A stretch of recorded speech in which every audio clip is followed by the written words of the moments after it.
Before I start with this review, I'm going to go ahead with a little mini rant. Now, I know it's kind of hypocritical of me to actually be ranting about this because I have been one of the naysayers, but not really so much of the naysayers. In my opinion, I felt like he didn't earn it. And I'm talking about Roman Reigns because he didn't. Roman Reigns was force fed in our face because they made this guy superstar of the year when he's been gone for 6 months. He didn't have a decent feud building up to where he is now. And the Royal Rumble itself was one-sided. It didn't seem like he had much of a challenge. So yeah, in my opinion, and I agree with the masses at that time, that yeah, he was force-fed in our face. And they were trying to promote a big guy, a guy that has his look. And of course, our guy that we wanted did not get pushed. But now the whole hypocrisy of the WWE universe is kind of pissing me off a bit. Because they made all this stink about Daniel Bryan not even being eliminated early. Not only that, not being in the main event in WrestleMania. They had their chance. They had their shot. They pushed this guy actually into the center ring only to have mixed reviews, to have mixed boos and mixed cheers. The same thing with the pity cheers that Roman Reigns is getting, as well as the constant boos. Now, leading on up to Fastlane, I was pretty much had my own mindset. You know what? It should be Daniel Bryan. It will be a better match. Daniel Bryan's a better guy. This guy is not ready yet. He showed me, after seeing that match with Daniel Bryan, that this guy is hungry. When you see somebody that passionate and that hungry, give it their all. And it's no giving how strong he is. And how Daniel Bryan practically gave it everything he had and still lost shows me that Roman Reigns, he may not win, but it's going to be a good match. He put on a great match at Fastlane with Daniel Bryan. And it shows me that he's going to put on an even better match against Brock Lesnar. Whether he wins, I don't know. But the thing is that the whole hypocrisy of the WWE Universe is pissing me off, as well as the people that's still saying he's not ready. What can he do to make him look like that he's ready? He put on a great match against Daniel Bryan, one of the best submission specialists in the WWE today. He's one of the best. I'm not saying he is. He's one of the best. And he beat him cleanly. What does he have to do? Seriously. I'm still not a 100% Roman Reigns fan, but I have mad respect for the dude. I really do. He gave it his all. He was a Royal Rumble winner. He was booed and crapped on for that. And honestly, y'all, it really shows me that this guy's going to put on a great match at WrestleMania, and everybody should give him a shot. Instead of being really biased because their guy did not go forward and spitting on Roman Reigns for the fact that he ended up winning and their guy isn't going ahead, get over it. Seriously, he put on his best match he could ever put on. And you have to respect that, and you have to deal with it because it's not going to change. He got beaten cleanly, and not to mention, and I'm going to go into this, Daniel Bryan put him over. If the guy that lost put over the guy that won, it must show some respect, and you got to give respect too. So for those that keep giving Roman Reigns beef because of the fact that he won and your guy didn't, get over it, deal with it. Let's get started with this review.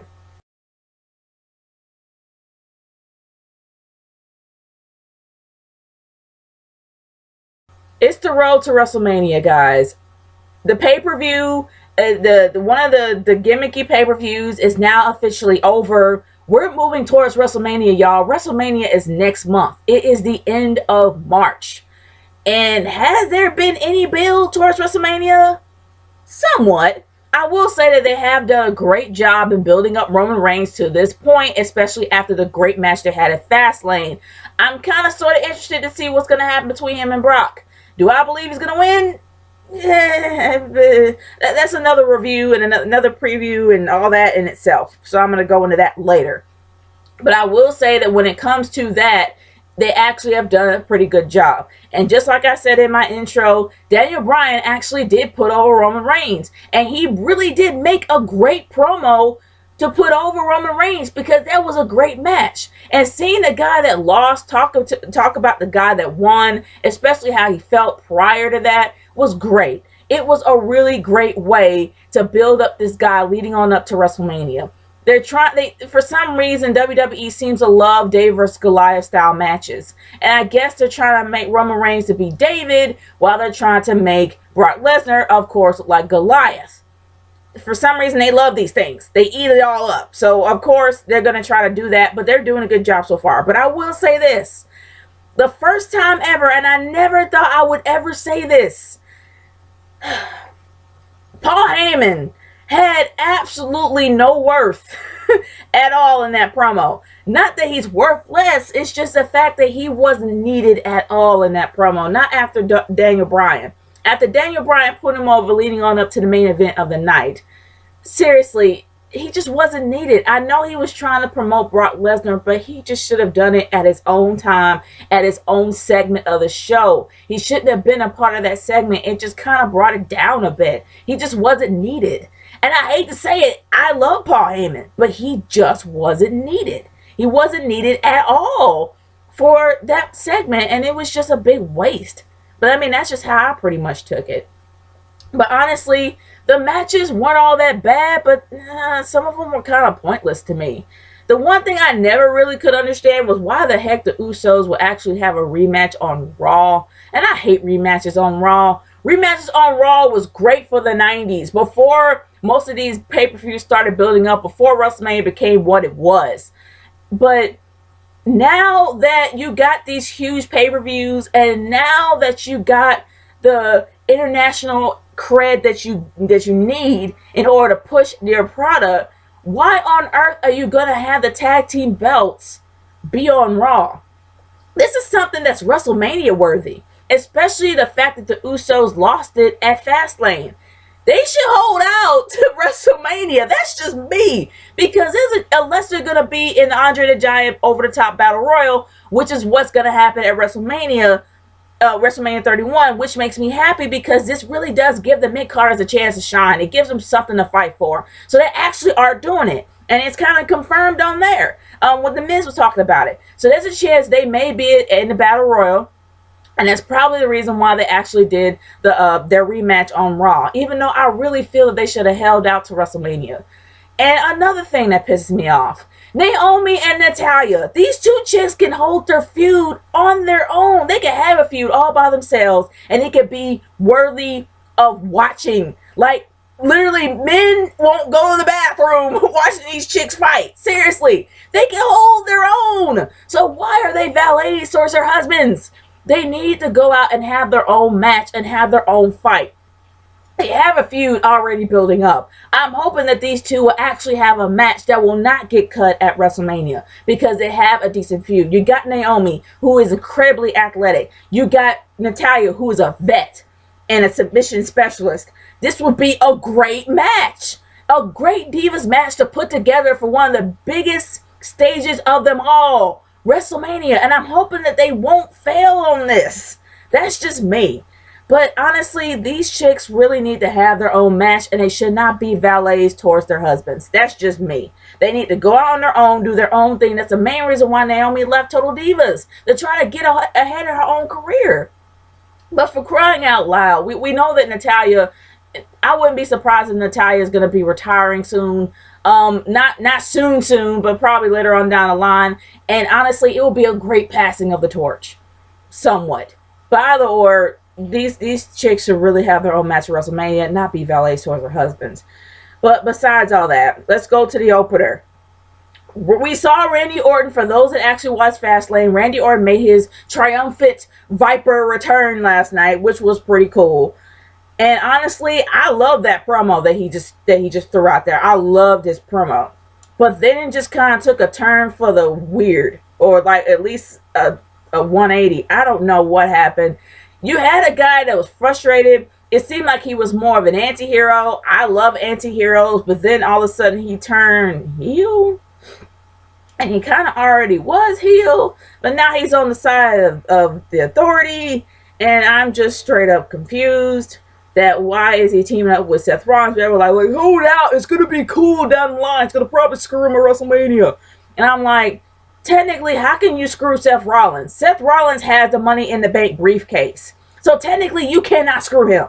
Unless you try to mess up his, unless you try somehow for him to eliminate, like when he tries to cash in the Money in the Bank briefcase. The only possible way you can screw him is if you screw him out of that chance. That's the only way you can do it. Somehow I have a gut feeling that he's going to do that, but it's just, that's kind of low for Randy. Like, Randy is a low character, but that's low for him. Like, he's so much higher than that. So I'm hoping that he really doesn't resort to that, and I'm really kind of hoping that they do something different. But that's just me. But yeah, it just kind of like a whole lukewarm feeling for me after he went to the Authority. And I know they're trying to build up for something better, but yeah, I was kind of hoping for something different. But that's just me personally.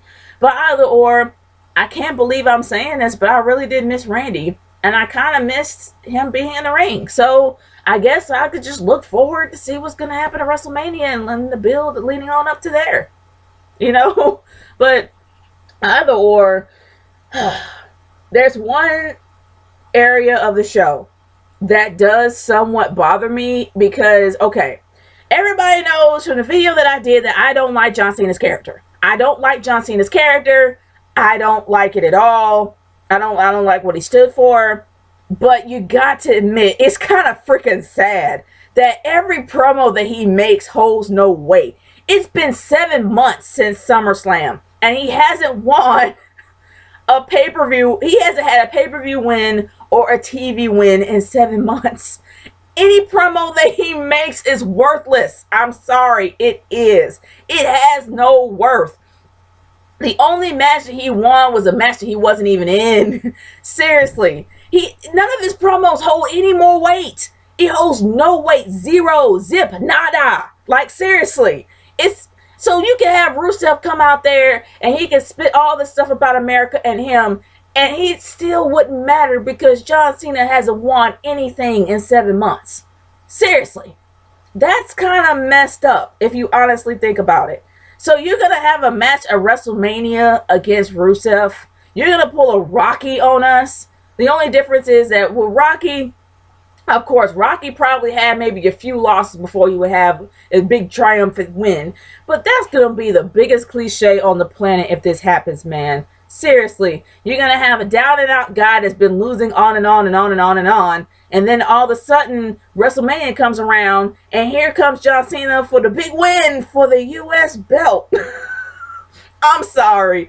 The U.S. belt, as much as I love that belt, and as much as it's a very prestigious belt, is pretty much of a downgrade for John Cena. John Cena has been a WWE champion close to 16 times. Close to 16 times. He hasn't reached it yet. He's not going to beat the Nature Boy's streak. Like, ever. Okay, I'm good. But either or, he had this guy that was a WWE champion for like 15 times. And then you have him go to the US belt? That's a huge downgrade for him. I'm like, dude, what did you do behind the scenes that pissed people off? But either or, look, this is a great comeuppance story for him. If he wins the US title, sure, that may humble him up a bit. And then him go up from there. I'm kind of happy that he didn't start off high and he is starting off low, because maybe they are trying to rebuild his character, which is what we've always wanted him to be. Everybody wants to have somebody that's like them. And Daniel Bryan is the guy. But now Daniel Bryan isn't the main guy anymore and it's Roman Reigns. John Cena could be the next dude. Seriously, he could. If he really could pull it off. The guy can speak well. The guy has great build. He has great attitude. He has a lot going for him. And I can't believe I'm saying this about Cena, but it's true. This is a great way that they can actually build him up and make him look better than he is now. That's just me. Just my perspective on things. But like I said before, his promos have no weight, no merit, no anything. So honestly, until he can actually beat Rusev, his promo should be short and sweet. Not come out there, blah, blah, blah, blah, blah, blah, blah, blah, blah, blah.